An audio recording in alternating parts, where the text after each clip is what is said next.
Welcome into Buccaneers Total Access. Here I am, Casey Phillips, with Robert Hainsey, offensive lineman. We are so excited to have you. This is brought to you by Frontier and Hooters. And man, week one, I couldn't think of a better person to have on here than the guy who I feel like you've been the talk of the offseason for the Buccaneers for an unfortunate reason of Ryan Jensen's injury, but a fortunate reason that you're a guy that they were excited about, believed in, and I just couldn't wait to hear for you, your first regular season start, your first chance in the NFL to be in that starting role, how it was for you. And I mean, what a way to start with a win. How did that feel for you being out there the first time and getting that all-important week one win where one game feels very important? Yeah. Well, thank you for having me on. And it was definitely a tumultuous offseason, but with everything I did and how I prepared, I was ready for this opportunity in whatever way it comes. And still sad for Ryan. You hate to see that. I've been there too, and it's not fun at all. But having to step into that role was something I was prepared to do, that I worked really hard for. So getting to kind of culminate with this week one, get a good win versus the Cowboys, and get ready to move on and kind of keep getting into the swing of things with the season, it was a lot of fun. And opening on primetime. Yeah. That's a way to start it. How did that feel to know? Does it feel different to you than, let's say, just like a 1 p.m. game? I don't know. It felt different to me. No matter when the game was for yesterday, it would have felt different because it was my first one being that guy. But knowing that it was, Sunday Night Football, week one versus the Cowboys in Texas, that's a pretty special way to start things off. Did it feel different than you thought it would? Or I'm sure you, in your mind, played this moment so many times. I mean, probably even since you were a kid, but even recently knowing it was going to happen, how were those emotions, the feelings, everything as you were walking out there, even warming up, running out of the tunnel? Yeah, my emotions were pretty good, actually. We was during the national anthem, also with it being 9/11, and all the heroes that were lost in that in the years past due to those events. I was, during the national anthem, kind of looking around, and I was like, wow. I was like, here we are. And it was just it was a really amazing moment, seeing all the first responders out there holding the flag, but then also looking around and being like, man, this Cowboy Stadium, Sunday Night Football, first career NFL start. And it was but in my head, I was like, I feel like I should feel this more, but I didn't. I felt good. I was just ready to play. I was excited. And the last game I actually played was there too. I played the Rose Bowl there in college. Oh, wow. Because of COVID, so we moved it there in 2020. So that was the last full game of football I played.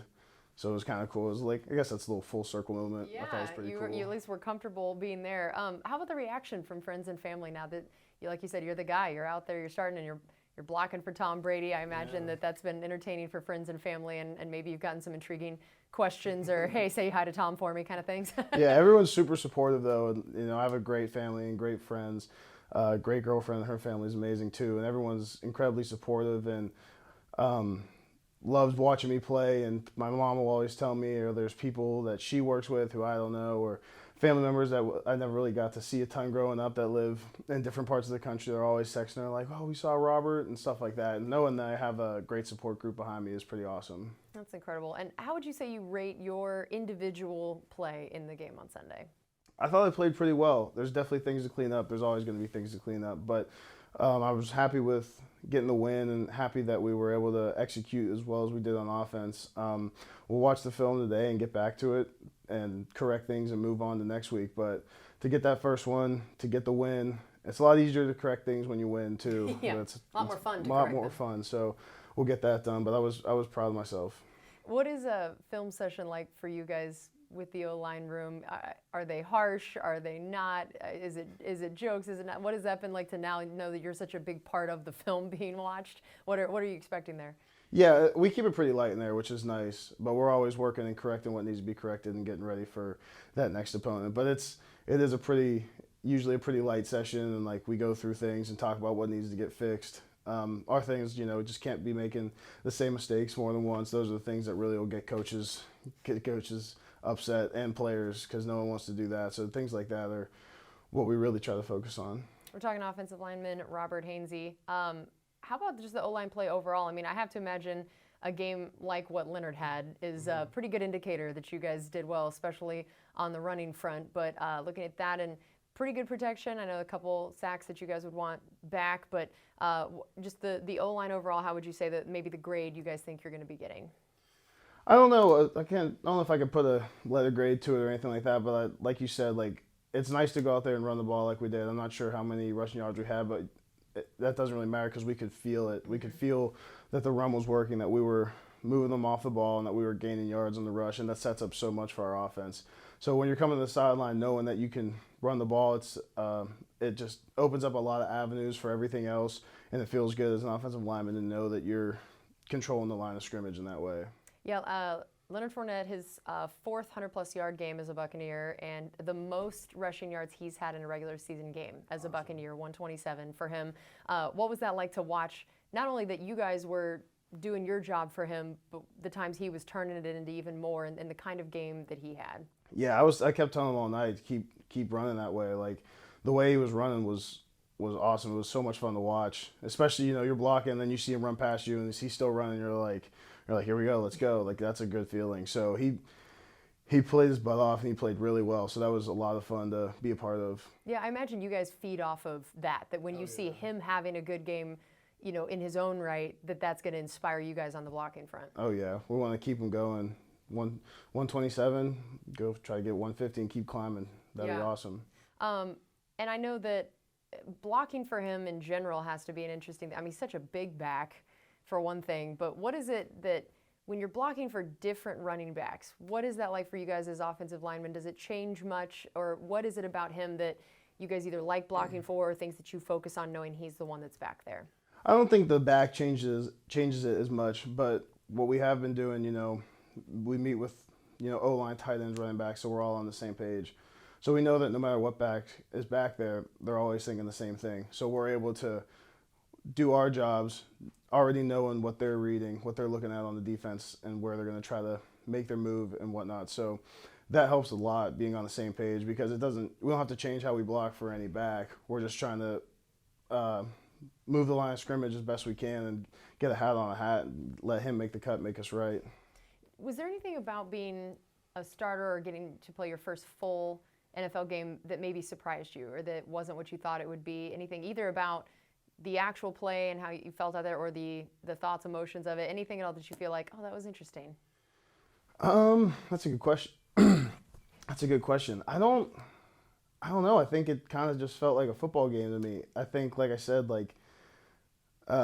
this time last year, for me, my rookie year, I was nowhere close to being able to do what I did last night. So to see my growth over this last year has been really special for me, but it didn't just come out of nowhere. Like, I know what I did to get to where I'm at. So I think with the preparation I did this off season, and then in camp, and then just keep trying to get ready, keep doing whatever I can to improve. By the time I got out there, I felt normal. Like, it was back. It was just playing football. So that's a good thing. You don't want to be too high or too low, or you kind of want to stay right in the middle all the time. So feeling like that is comforting, because if you get too high, you kind of get a little nervous, things like that. So that was in a good spot to start. Do you remember when you started feeling that way, that confidence, or knowing, you talk about how you could feel how different you are and are playing since a year ago. Is there one moment, was there a season of time? When would you have said that you would have been like, yes, I am ready to go start on primetime Sunday Night Football for the Buccaneers? I think it was probably the Indianapolis game last year, because I remember leading up to that, I was still working and getting better every day, but I was still learning a ton. I played tackle in college, transitioned into center, so camp was spent mostly just trying to figure that out, figure out the offense. There's a lot going on with that transition and just being a rookie in the NFL. And as the season went on, as I kept working, I settled down. And I remember talking to Josh before that game, Josh Wells, and we were just talking about being a backup, because it's different. And he's like, look, you're here for a reason. Whenever they need you, you're going to be ready to go. We had a nice talk before the game, I remember, and that was a turning point for me, where I was just kind of my confidence kept growing, and I kept working and knowing I was going to be prepared. So even that Philly playoff game when Ryan got hurt but ended up going back in, before we knew he was going back in, I knew I was ready to go if they were going to need me. That's great. And Josh Wells ended up having to step in for Donovan, and I know for you guys, continuity is so important on the offensive line, and Donovan's the guy that's been here the longest, done it the longest. What did him going down kind of mean to the line overall, and the way that Josh had to step in there? How did you feel like you guys all handle that, and then just what goes through your mind as you see another guy go down in the middle of a game? Yeah, no one likes to see that. I think he'll get it checked out today. I think everything will be fine, I hope. But with things like that, it's just we have a good group and a tight group, a close group, and we all trust each other. So when something like that happens, like no one really misses a beat knowing that Josh has to go in, because we know he's going to go in, play as hard as he can, and do his job to the best of his ability like we all are. So you hate to see it for Donnie, but you know when a guy has to step in, they're going to be ready too. How did the communication feel amongst everybody? Because at one point it was interesting to realize, especially once he went down, there was only one guy on the line, Tristan, who was a starter last year. Yeah. And that's a crazy amount of turnover to have to deal with, even if it's guys like yourself who were with the team. Yeah. I know how important that continuity is, the reps together, that sort of unspoken chemistry. You know, I've heard of even described almost like a marriage between CEG guys. You need to know what the other one's thinking before they even say it. Yeah. So how did you feel like you guys where are you at this point in that communication with each other? And even if a guy goes down and a new guy has to come in, where would you rate that at this point?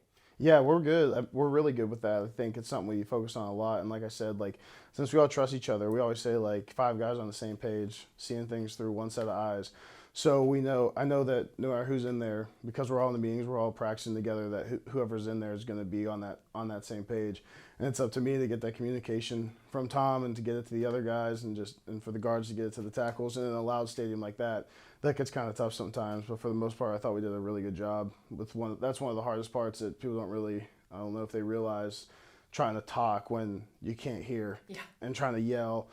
Oh, well, that play clock's running down, and then you got to snap the ball and execute. So that's a stressful situation. I was thinking about it the other night. Everything we all have to do from the time he calls the play in the 3 seconds till we get to the line of scrimmage. I mean, you could write 10 pages on what you're doing. So that's crazy. Yeah. And did you feel confident doing that? How did you, that part of your job specifically, the communication that what Tom's communicating, what you're communicating, and all of that, how did you feel in that particular part as compared to the just physical aspect of the blocking and all of that? That part was really good, I thought. Like I said, there's still things to clean up, and we'll have to clean some stuff up in that area too. But overall, like that was something we practiced hard, and I was thinking about all week. And being prepared, knowing what you're going to see with the defense like we were, it makes it a lot easier. So you get out there, you kind of know what you're looking for even before you get to the ball, and you're knowing what to tell the quarterback and tell everyone else. And then you're just waiting to see if he's going to change anything or not. But for the most part, we were smooth with that, and it was a good way to. It was good practice because we got the Saints this week too. It's going to be loud there, so that's what we have to do it. So. All right, well, we have plenty more coming up here on Buccaneers Total Access with offensive lineman Robert Hainsey, brought to you by Frontier and Hooters. This is Buccaneers Radio. Welcome back to Buccaneers Total Access. I'm here with offensive lineman Robert Hainsey. We were talking about that Dallas game, and we talked a lot about, the run game and the offensive line. But, of course, I love to hear you talk about some of those wide receivers, some of the fun offensive plays you got a chance to be a part of, to watch out there. First of all, the Mike Evans one-handed ridiculous touchdown. Could you see that in the moment, or were you a little preoccupied with what you were doing? No, well, I saw him. I did see him catch it. Yeah, it was awesome. It's funny, though, because that's one of those plays where we could have ran it, or he can throw it, and he threw it, and it was an unbelievable play. And the run would have scored too, so it was a good execution by everyone. Yeah, that's pretty cool. And I mean, man, getting to watch Julio Jones as a Buccaneer for the first time, and this guy's been doing it for a long time, and I think that people wondered, which Julio are we going to get? Where is he at physically at this point? And then considering you're throwing deep bombs to him, running him off of jet sweeps and things, I mean, that's got to just be incredible. And even for you guys as an offensive line to know how many different weapons there are to use different ways has to be exciting. But what was it like to watch him come in here and join the Bucs and then put on a performance like that? Yeah, it was a lot of fun. Julio's an awesome dude, one of the best to ever do it. I get to talk to him quite a bit sometimes, and he's a great dude to talk to. But it's been a lot of fun watching him through camp, and this is only my second year. He's been doing this for a long time. So like you said, I watched him play for a long time. So sharing the locker room with guys like that, we have a handful of guys like that, is really cool, and it's fun seeing them just out there playing ball. Have you had any, I don't want to call them starstruck moments, but moments where there are the guys that you essentially grew up watching and playing? I mean, obviously Tom Brady being the extreme example of it, but then guys like Julio, even Mike Evans, even, when Gronk was here, were there moments like that for you? And if so, which were the guys on the team that you felt like you had those moments with the most? Yeah, I mean, we had a lot of those guys. We have a lot of those guys this year. Because I remember watching Julio play in college, Mike playing in college. Obviously, Tom's been playing in the NFL for as long as I've been alive. Most of your life, yep. Oh, yeah, your whole life. That's ridiculous. Yeah, exactly. So stuff like that is pretty cool. Having Gronk last year, talking to him, especially because he went to high school his last year right down the road from where I was. AB, guys like that. Obviously, AB playing for the Steelers. Growing up in Pittsburgh, watched him play a ton. Went to some Steeler games, saw him play. So all those kinds of things are. I mean, Richard Sherman last year. It's pretty ridiculous. So, but it's pretty cool to be able to share those experiences with the other guys in the locker room and have such a great team of guys who are so cohesive. Did you have to tell yourself, play cool, man, act like you belong here? Did you have to have those moments? Oh, yeah, always. But I'm sure you played it totally cool, right? Yeah, I try. You try. And you mentioned, so you mentioned high school, and this is perfect because I wanted a chance to talk about your journey a little bit and help people get to know you off the field some. And your journey in high school was so interesting where, like you said, you grew up in Pittsburgh, but then you ended up finishing your high school career down at IMG just down the road here. Yeah. Tell us about that decision and that process and your high school decision making. Yeah, that was pretty crazy. I was going into my junior year of high school. It was that summer, and I just remember I got a text from a guy who works down at IMG, but also works for Under Armour. And so I thought he was going to tell me about the Under Armour All-American game, or I was going to be All-American or something. So he called me. He's like, I was just wondering if you want to come play football down at IMG. And I was like, oh, I don't know. But I knew what it was because I had a buddy I played AAU basketball with growing up that was playing basketball down there. So I knew what it was. But me and my parents went and saw it, and I was just to me, it was okay, I have all these things I say I want to do. I've always wanted to play in the NFL. This was my goal. And it was just, the question for me was okay, if I really want to do these things, I really truly want that, how could I pass up this opportunity? So I left, went down there. I was 16 at the time. So that was kind of tough. That was a little tough. It was tough for my parents too, kind of up and just left them. But it helped me grow up a ton. I learned a lot over those 2 years, made some great friends. And then, I enrolled to Notre Dame early, which gave me a chance to be there for that spring. And then rotated my whole freshman year with one of my best friends who's with the Lions now. And we ended up playing 400 some snaps each. We rotated every series the whole year, which if you know anything about offensive line, that's kind of a crazy thing to do. Yeah. But we made it work, and we won the Joe Moore Award that year. So all those things, that decision to go to IMG was a huge turning point in where my journey was going to take me, I think. That's incredible. And yeah, the rotating is so interesting. Why? Tell us about the decision to do that and what you think that did for you in your career. How was that just a unique experience for you as compared to other people who didn't do that, looking back on that now? Yeah, looking back, it's pretty strange, but it felt normal at the time. I think, I came in, he was a year ahead of me, so he had redshirted the year before. I came in that spring. I was playing left tackle behind Mike McGlinchey, who's now with the 49ers, and my buddy Tommy was at right tackle. And we went through that spring like that, and then the summer my coach was like, hey, you had a good spring, work some right tackle. Because that was kind of the open spot-ish, I guess. And so we did that. Camp came around. We kind of started rotating throughout camp and throughout practice. And then never really said what we were going to do until we got in we were playing Temple my first game. We got in a lot. We was like, hey, we're going to rotate you guys every series. So then that was just it. Every series we would switch, and we did that the whole season, and it worked out pretty well. Do you feel like that's it's just always been interesting to me that, D linemen get to rotate all the time, which I'm sure for you guys, you're kind of geez, why do we keep getting these fresh leg people out here that we're having to go against? Yeah. You are someone who did make it work rotating on the offensive line. Yeah. Why do you think that isn't something that is ever considered for the sense of it being fresh and ready when the D line is rotating a lot? Do you think it is something that can work in the NFL, or you would make a case for it in any sort of circumstance?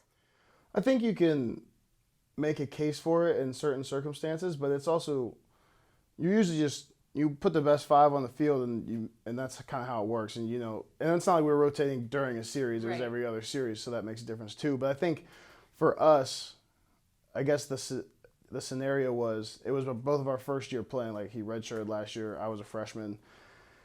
And we were both doing well enough to where he probably could have picked either one of us, but the rotating gave us a chance to, like, take some of that load off. You know, not asking too much of yeah, and it's a a guy. lot. So maybe that was part of the decision. I actually never really had a conversation as to why exactly we did it. You were just like, happy to be here. Yeah, so that's kind of just what it was. But I think that's probably, looking back, that's probably what it was. It takes a little bit of the load off, and then we can work with each other a lot, and we're both comfortable with the right guard we were playing next to. So I think that would make the most sense. But yeah, typically you're not really rotating, and you're definitely not coming in and out during a series like the defense is, or even like the receiver and stuff, because with all our different packages. Which I'm sure you give the defensive lines a lot of grief about, of like, you guys get a nice little breather over there while we're out here. We're talking offensive lineman Robert Hainsey. And I mean, the fact that you started right away at Notre Dame, very rare for an offensive lineman. You were voted, I think, a captain in high school by the time you were a sophomore already. Is that right? Yeah, that was back in Pittsburgh. Back in Pittsburgh. I was a captain my sophomore year, and then the captain my senior year at IMG. Yeah, and then you were already a captain as a junior at Notre Dame, which is also incredibly rare. I think that you're one of the very few players to get that honor ever. Why do you think you're someone that not only people believe have a leadership role, but are willing to trust you with a leadership role earlier than a lot of people? I guess, I don't know, wherever I'm at, wherever I go, like at Notre Dame, it's just a matter of, I mean, my first 2 years, I had some amazing people to learn from. My coach, Harry Heastand, and then player-wise, you know, Quentin Nelson, who obviously has done an amazing job and just got paid the other day, which is awesome. And Mike McGlinchey. Sam Musfer and Alex Barr is both playing in the NFL now, and then that next line was myself. Tommy Kramer is with the Lions. Aaron Banks is with the 49ers. Jared Patterson's a fifth-year senior, and Liam Eichenberg is with the Dolphins. So we had such a great group of guys and coaches. Like our strength coach, Matt Bayless, was a guy who I respect a ton. And he just always instilled that, you know, you got to come to work every day. So I think that has a lot to do with it. You know, you come to work every day and you care about other people, and you care about your teammates, and you care about the way you carry yourself around the building and the type of person you are. I think those leadership qualities kind of come with it, and people do notice that. How is that a tough adjustment then, that you've been a guy that has been the guy for so long and in a leadership role, and then you make the transition to the NFL where then you're just a rookie and you weren't starting, and then you're having to move positions, and it feels like you went from a lot of certainty, I imagine, in those other roles to a very different kind of role that you're asked to do here. What was the hardest part of that aspect of the transition, separate from just moving positions, but you're the guy, you're the captain, you're the leader, and then all of a sudden you're a rookie learning a whole bunch of new things, not starting? Yeah, the hardest part was not starting. I'd never not started my whole life, which I'm proud of, but it was just something I had to adjust to. But again, here I had great people to talk. Like, I talked to Ryan a ton. Ryan didn't start for his first couple of years either. Talked to AQ. AQ didn't start for his first couple of years, and look at the careers those guys have made. Two amazing guys to learn from. And I'm just trying to take so much in from them as to how they went from where they were to where they are now. And both of them have been invaluable to me in my learning curve, my learning process. So that's been a pretty great group of people to have as like mentors. And for you, looking at the transition in terms of the position itself, take us through that process. I think it sort of started with the Senior Bowl. Is that a fair way to put it? So take us through the transition of the different positions you played. I mean, you are one of the few guys who has played all the things, essentially, now. So tell us how that process started, what went through your mind when you started being asked to even try this, how you felt about it, all of that. I think I knew, like, through my senior year at Notre Dame, that after this year, I was going to be looked at as an interior guy, which I was fine with. But, you know, I was playing tackle at Notre Dame, so I had to play tackle at Notre Dame, and I was fine with that too. Our center got hurt in, like, the end of the season, like the second to last game. I was like, should I try to play center? Yeah. And they were like, we'd rather move one guy than two. I was like, fair enough. Yeah. That's fine. So I ended up going to the Senior Bowl, and I hadn't gotten because I was out, you go straight to kind of like your draft training. So I really hadn't gotten to practice much offensive line and no center. I got to the Senior Bowl, didn't really plan on playing center. actually didn't plan on playing center. It was the first day. Just played both the guards. I think I played some right tackle. Second day, we were doing one-on-ones, and there was like you run in, run out and stuff. And there was like a brief pause like at the center position, like no one was going in. I was like, screw it. Here we go. You just ran in there on your own. Yeah, I just did that. To took a position couple reps. you've never played. Yeah, I took a couple reps, and they went well, and I was like, oh, this is good. So I talked to the coach. I was like, we had like team coming up. I was like, let me do some center and team too. And that went pretty well. My quarterback, Ian Book, was there too on my team, so that was helpful. Yeah. Got to work with him, and he was kind of helping me, just little things that quarterbacks like. Didn't tell me I'd need a towel and baby powder though. So very important information that he left out. But we go, and then I played some in the game too, and it went pretty well. Like I said, that was my first time ever actually playing center, and I think it made a huge difference. And I think the people upstairs here were enjoyed that, and here I am. Do you think it was more how you played center, or more that you were willing to do that, and the fact that they saw you jump in there without even being asked? I was probably a little bit of both. Probably the fact that if they thought at all that I could have came here and played center, I'm sure they were glad to see that I was just in there and that it wasn't horrendous. So then I get here, and that's what we do. And I worked with AQ a ton and learning the offense, because he knows this offense so well. He's been in the system a long time. And just in the technique and the little things that really big things at the time, because it's a huge difference going from playing tackle to center. Everything's different. It's not even close. But so that is what really got me going as I got here working with him.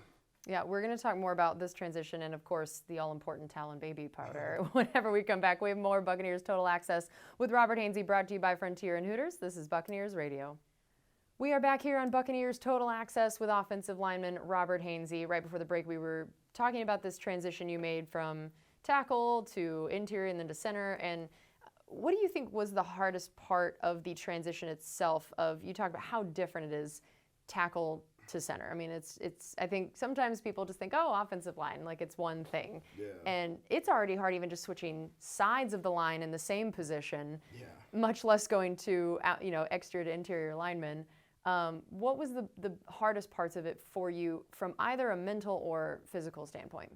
From a physical standpoint, the weirdest thing is, snapping and going, like you got to get that. That's the first thing you got to figure out is how to snap and move at the same time and get the ball there every time. And then the next biggest thing is that your feet are parallel. So that's trying to go forward, like just directly forward from a parallel stance like that is so much harder than when you got to stagger in your feet when you're a guard or tackle. And then you got to work on your lateral movement, because you got guys that you got to get in front of from that same stance, which is another thing you got to get used to. And then you got to get used to pass setting and going backwards from that stance and be able to push off different areas of your foot. So physically it's completely different, and that takes a lot of reps and a lot of time. And I'm still working on that. I'll never be done working on those things. And mentally too. The biggest thing is just, I think no matter what position I would have played here, I would have tried to know the offense as well as I do now. In college, we had to know it, but not quite the same level that we had to know it here. Right. And so from there, I just, like I said, studied a lot with Goody, with AQ on my own to get a feel for how things needed to be and learn the calls, learn the plays, learn the motions, learn where people are going to be, know the defense, know where they're going to be, what guys are on the field, where everyone else is going. So there, like I said before about from when we hear the play call to go to the line of scrimmage, a million things. Yeah. So. Yeah, I can't even imagine. And I've always felt like it feels unfair that you would have a guy like Vita Vea right in front of your face, and all he has to do is try to come kill you. And you have to think first about snapping before you even get the arms up, the feet movement. I've just felt like center has to be one of the most challenging things, like you mentioned, from the physical standpoint of what you are asked to do, that you're asked to do the same things that all the rest of the offensive line is, but essentially with a late start, that they're all in the exact ready position they want to be in. You have to get to that ready position after snapping. Is that fair?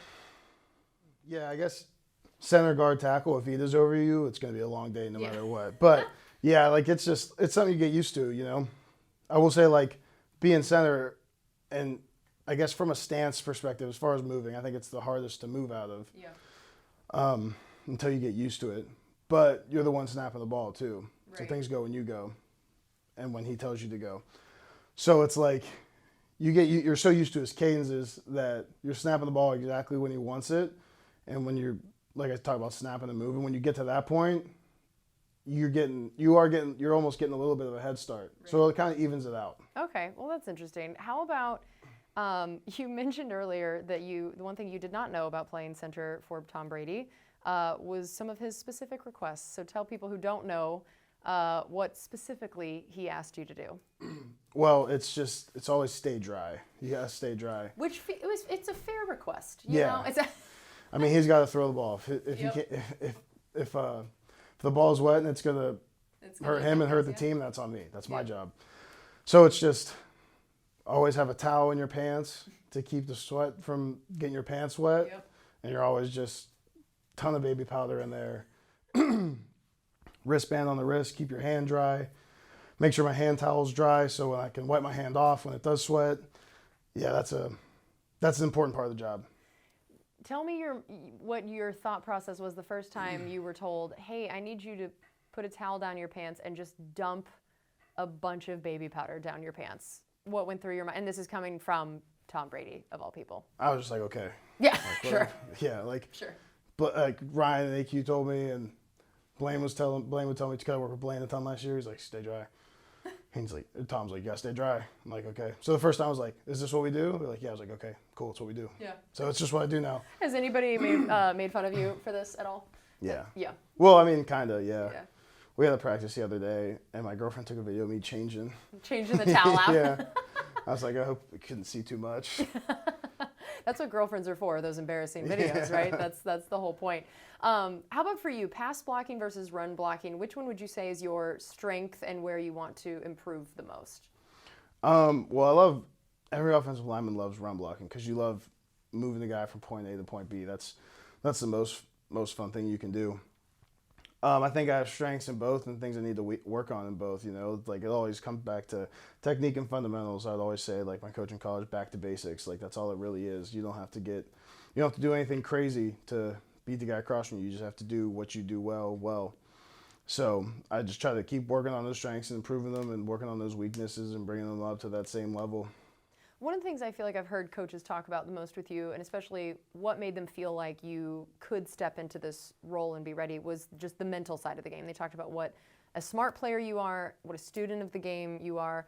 What would you say how would you describe your strengths mentally approaching the game? What is it that they're specifically referencing maybe that made you feel like even making this jump to a new position in the NFL, that mentally you were ready for that?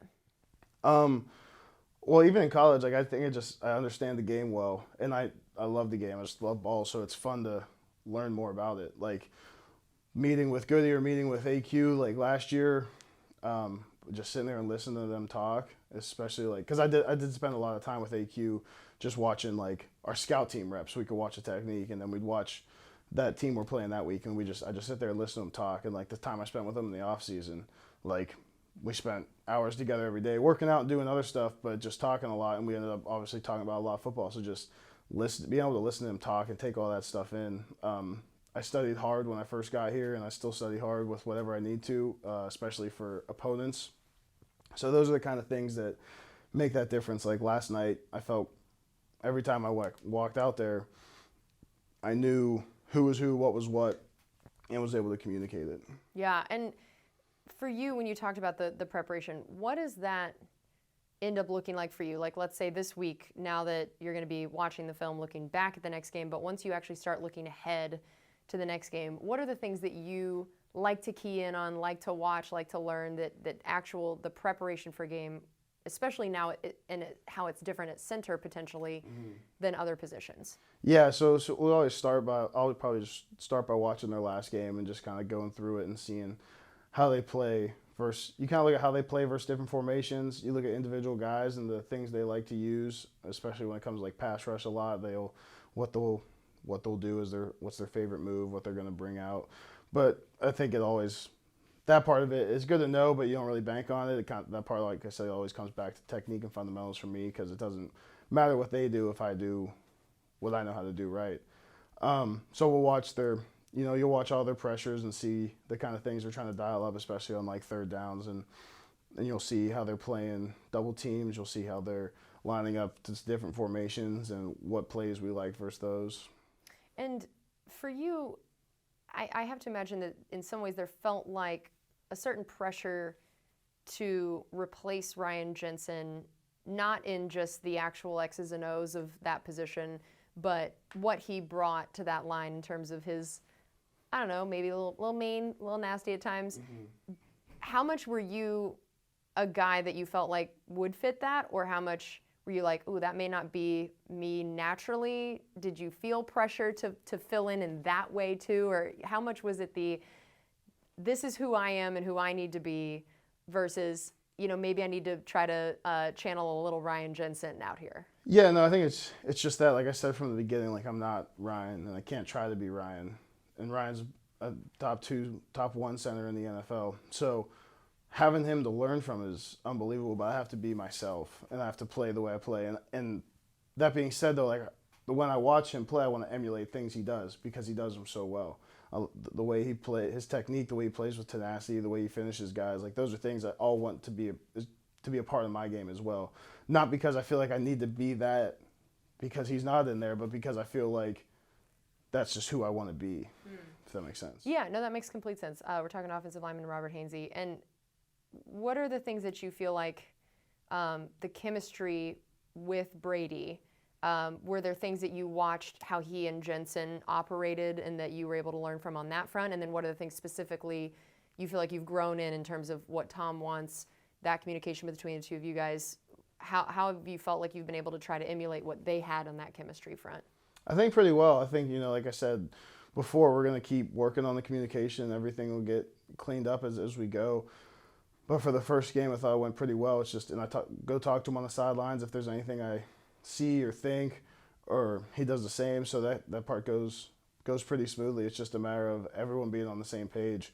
And I watch them do it, and I try to do it the same way. I'll ask Ryan what he likes. Tom will tell me to do this or not do that. And it's just a matter of keeping all those things in my brain and making sure it goes smoothly. And as you were filling in for him, there was also the battle going on for the starting left guard position. What was that like to kind of be a part of that as it was going on next to you, and the way you tried to help both, Luke Gedeke get ready, and as you're still figuring out your stuff, once it became evident he was going to be the guy, once Aaron Stenny went down with the injury as well, that, just whenever they decided, yes, like Gedeke's the guy. What have you tried to do in that? Because that's already tough when you're like, look, I'm trying to figure out my own stuff, and then now you got a new rookie that you're also trying to be a good partner with next to him. How have you tried to help him there? Yeah, it's been good. And Luke did great last night. It's just a matter of, I tell him, like, just stay calm, relax, just football. Because, like, me, like I said, last year, this time, like, I don't think I was ready. And a year makes a huge difference in how I feel now. So that I feel calm enough to be able to help him as much as I can, too, while still doing everything I need to do. But it was weird because I was kind of expecting to come in and be in that competition, and then, things happen and things change. But I think we've progressed through that well. And you said you thought he played well. What did you see from him overall in the Week 1 game, and how do you think he felt about his performances? We talked about how much for you it's your first start, but, man, as a rookie coming in, Sunday Night Football, big stage, how did he handle the bright lights and the important role he had? Yeah, he did a great job. We were talking. We were seeing the same things. We had a couple really nice plays, really nice blocks, so that was fun to have with him, stuff like that. And then I was really proud of him, because he works incredibly hard too. He's always studying, always texting me, asking questions, and so it's good to see him be able to get out there and play. And, like, we'll clean up what we need to clean up and move on. But it was a lot of fun being out there with those guys. I heard the one drawback to him is that he has been slacking on the snack duty for the offensive line room. Is this accurate? Yeah. That feels like a dangerous thing to slack at. So yeah, and it's Of tough all because position groups, you don't want to slack in the snack duty. he's got a lot on his plate, so you don't want to put too much on him. But not enough on y'all's plate, obviously. You know? But last year, like I did it, like 'cause that was my job, and I wasn't starting, so that was like A little bigger easier. responsibility for me. Yeah, you're like, this is my contribution. Yeah. So I just remind them that it wasn't as good as it was last year. Yes, that's the key, to be able to say, look, I was better at this than you. Yeah, it's fair. He does have a little bit more going on. What does slacking in that area look like for him? What are the requests, and how happy are you to not be doing this year? Not having to do it is phenomenal. That was a lot of work. A lot of money, a lot of work. A lot of trips to Sam's Club and stuff. So yeah, it's just a matter of you got to have the right things there, and you can't let it ever run out. empty. It gets low, you replace on low. Not on empty. It's like a yes. gas tank. Yeah. Your gas tank goes empty, you're not going anywhere. Yeah. No, you got to replace it before it gets there. Yes. And So we'll work on it. Hangry offensive linemen, never good. Never good thing. I imagine film sessions are less nice than what you were mentioning if there's no snacks in there. How about Shaq Mason coming in here? This is a guy that we knew had experience in New England with Brady already, and a veteran guy.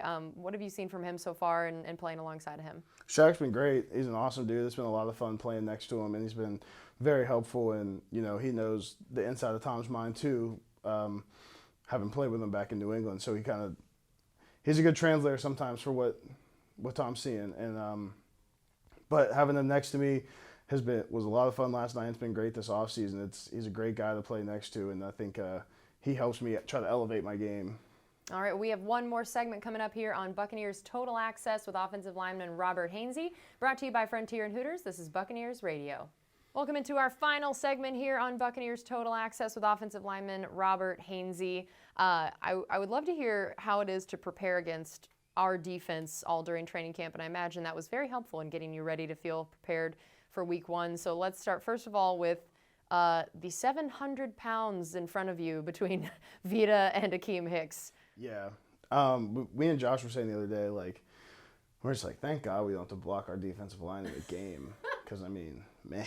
It's not fun. No. But, I mean, like, for me, it was great getting to go against two of the best nose tackles in the NFL and two of the biggest nose tackles and strongest. Like, knowing I can block them gives you a lot of confidence, helps you work through all the other blocks. You're like, oh, I can block Vita, I can block Akeem Hicks, like I can block anyone. I'm good. Yeah. Seriously. So that part of it is nice, and they're both competitive and they're both really good players. So it's a great opportunity to have. Other than them just being big, which big part of being a defensive tackle, but outside of that, what are the things that make them as good as they are? I mean, I think for Vita, for how big he is and the way he moves, like he can move, he can switch, he can change direction, he can swipe. He's good with his hands. He'll get your hands off of him, and then obviously he can transition into that bull rush at any time. And when he wants to do it, there's not really much you can do. Same thing with Akeem. Akeem's been playing a long time, and he's really smart. I think he a couple times in camp, he knew what I was doing before I did it. So stuff like that, he's well versed as a veteran in the NFL. And also big and strong, so it's tough. But it's like I said, really good stuff to be able to go against those guys. And one of the exciting things about them has been knowing that they would also set up guys like Devin and Levante for success as well. That they're going to take up so much, in terms of manpower and space and all of that. And we already saw that Devin getting in there and getting himself some sacks, and Levante making a few plays. What are the two of them like as an offensive lineman to go against? Never knowing what they might be bringing, knowing that they have so many different skill sets. What does that add in challenges to an offensive line? Yeah, it's definitely tough because, one, they're both – the biggest thing for that, I think, they're so fat. They're both so fast. So, like, you take off to go get them, and you think you have a good angle, and you just don't because they're too fast. There is no good angle. Yeah, so it's just – and both of them are super smart and incredibly talented. So, like – watching them play out there on side, like our defense played unbelievable last night. That was fun to watch, and watching them out there, just get after it. They read the play so quickly and get to where they need to get. And so, looking forward to this next week. Now we're talking offensive lineman Robert Hainsey. You got 2 road games to start the season. Mm-hmm. What are the challenges of that, and knowing they're not just road games. They're two pretty tough places to play. A lot of people, especially Saints, known for a lot of noise. What are the challenges of starting on the road, and maybe particularly when it's, again, a new group of offensive linemen together, when you're still working on the communication and you're having to start the season with it not being nice and quiet for you in those moments? Yeah, like I said, like last night was a good test for that, and we did well. So it's just a matter of continuing to practice it and continuing to get on the same page, being able to talk when it's allowed like that, and being able to communicate with Tom when it's allowed like that, and get everyone on the same page. So we'll be good, and we'll keep working on it, but it's something that's never going to go away. So it'll always be a factor whenever you're playing on the road. Do you remember playing at New Orleans and what it sounded like before you were the starter? Does it feel like somewhere that is particularly difficult, or do you remember what it's going to be like? Are you guys trying to do anything special or different to make sure some nonverbals, things like that? Yeah, we have what we have as far as like our nonverbal communication stuff and what we need to get done. So we don't have to do anything outside of what we already do. We just need to continue to work on what we are doing and make sure it's at the top of where it can be. And what do you know? I know that it's already early in terms of y'all haven't switched necessarily to next week, but some things that you know about the Saints defense, remember about them, some things that you know that you're going to have to focus on because of what they like to do, because they're a defense that has definitely had the Bucs number in recent years, at least in the regular season. Thankfully, the Bucs had it whenever it counted playoff-wise. But what are the things that you've learned or heard about or know that their defense tends to be pretty good at? Yeah, well, one, they got really good players, guys who make plays, and they just do. I just know they do unconventional stuff. It gets to third down, things like that. They give you weird looks, and that's where the communication really comes in the key. You need to know who's who, so that'll be things we definitely work on this coming week.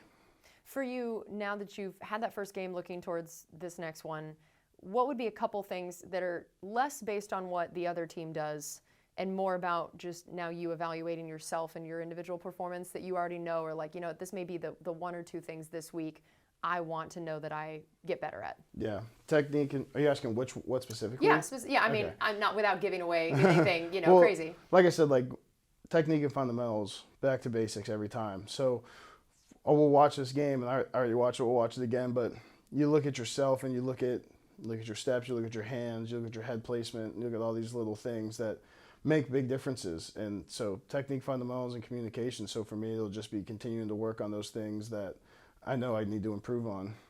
And finally, have you had a maybe most fun moment so far, now that you can say you're a starter in the NFL blocking for Tom Brady? Has there been a moment that you've let yourself think about that, or had a moment that was just like, I am living my dream right now? That moment was the Panthers game for me last year when Scotty scored on that. It was late in the game, we were up, and I was in, and Scotty scored on that end around. I blocked the safety, and he scored. And me and Tristan were just going crazy. I was like, I think about that to this day. That was that was the most fun I've had. That was the most fun I've had in a long time playing football, because it was a long season, because that was like our last or second to last game. And to get in there and have a big block on a big play like that, and that was awesome. That's amazing. Well, thank you so much for joining us. This has been incredible, and congratulations on your success. Everybody's really excited to watch you take on this new role. Thank you, and thank you for having me. This was awesome. Awesome, and thanks to all of you guys for listening. This has been Buccaneers Total Access with Robert Hainsey, brought to you by Frontier and Hooters. This is Buccaneers Radio.